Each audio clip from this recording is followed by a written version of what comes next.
আবার একটা নতুন সকাল।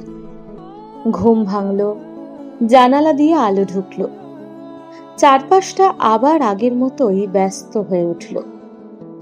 সবকিছুই যেন প্রতিদিনের মতোই চলছে, শুধু আমরাই হয়তো খেয়াল করছি না। এই প্রতিদিনের মতো দেখতে সকালগুলোর আড়ালেই জীবন থেকে একটা একটা করে দিন কমে যাচ্ছে। গতকালও তো একটা সকাল এসেছিল, তারপর দুপুর হলো, সন্ধ্যা নামলো, রাত হলো।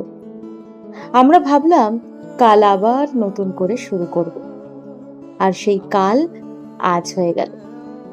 এভাবেই একটা একটা করে দিন, একটা একটা করে মাস এবং একটা একটা করে বছর নিঃশব্দে আমাদের জীবন থেকে চলে যাচ্ছে।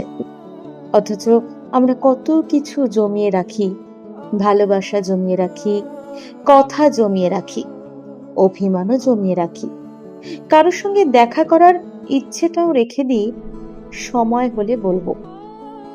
আমরা ভাবি একটু পরে করব, কাল বলবো, পরশু দেখা করব, সময় পেলে নিজের জন্য একটু বাঁচবো।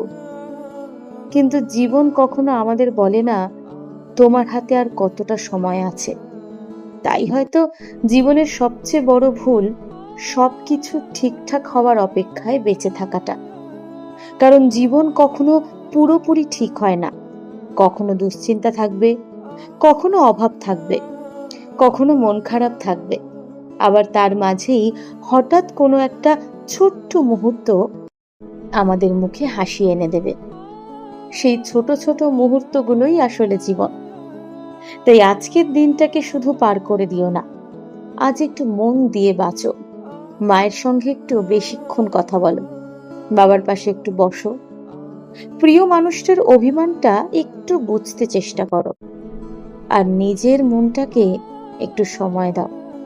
কারণ দিন শেষে আমরা বুঝতে পারি জীবনে আসলে কতটা পেয়েছি, তার চেয়ে কতগুলো মুহূর্ত সত্যি করে বেঁচেছি, সেটাই বেশি গুরুত্বপূর্ণ।